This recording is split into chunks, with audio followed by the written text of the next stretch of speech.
নমস্কাৰ নাজিৰা নীলাগাং ফ্ৰেণ্ডছ ক্লাবৰ তৰফৰ পৰা সকলোলৈকে আন্তৰিক শুভেচ্ছা জনাইছোঁ। আপোনালোক সকলোৱে জানে নিশ্চয় আমি সকলোৱে নীলাগাঙক খুব ভাল পাওঁ। ইয়াত থকা সকলোৱে খুব ভাল পায়। অসমৰ প্ৰত্যেকখন ঠাইতে যিদৰে নীলাগাঙৰ ফ্ৰেণ্ডছ ক্লাব আছে, আমি তেনেদৰে আমিও নাজিৰাত এটা ফ্ৰেণ্ডছ ক্লাব আজি প্ৰতিষ্ঠা কৰিছোঁ। আশা কৰিছোঁ অসমৰ বাকী যিসকল ফ্ৰেণ্ডছ ক্লাবত আছে তেওঁলোকৰ দৰে আমিও কাম কৰিব পাৰিম কিছু। নীলদাক বহু ভাল পাওঁ, নীলদাৰ অনুৰাগী, গতিকে নীলদাৰ প্ৰতি সহায় জনাই নীলদাৰ প্ৰতি ভালপোৱা যিখিনি আছে আমাৰ সেইখিনি দেখুৱাই আমি এক নতুন উদ্যমেৰে নৱপ্ৰজন্মৰ সকলো ওলাই আহিছোঁ নীলদাৰ সৈতে কাম কৰিবৰ বাবে, নীলদাক আমি ছাপোৰ্ট কৰিবৰ বাবে।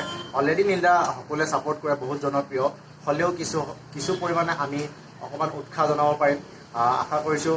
আৰু আমাৰ এই অঞ্চলটো খুবেই পিছপৰা অঞ্চল আৰু আমাৰ ইয়াত বহু প্ৰতিভা তেনেদৰে সোমাই আছে। নীলদাৰ ফ্ৰেণ্ডছ ক্লাবত যদি থাকে হয়তো তেওঁলোকে উৎসাহ পাব বা নীলদাৰ সাহসে তেওঁলোকে কিবা কাম কৰিবৰ বাবে উৎসাহ উদ্দীপনা পাব, তাৰ আশাৰে আৰু বহু আমাৰ সমাজত চলি থকা কিছু কাম আমি আধৰুৱা হৈ ৰোৱা কিছু কাম কৰিবৰ বাবে ফ্ৰেণ্ডছ ক্লাবৰ হৈ কৰিম বুলি আশা কৰি নীলদাৰ এই ফ্ৰেণ্ডছ ক্লাব আমি খুলিলোঁ আজি।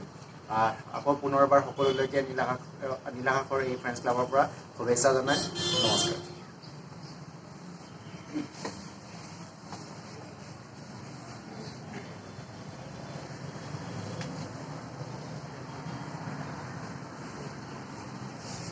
লাগে না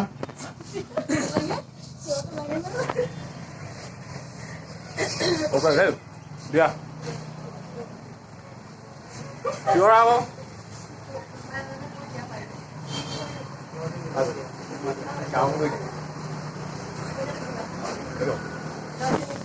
Go.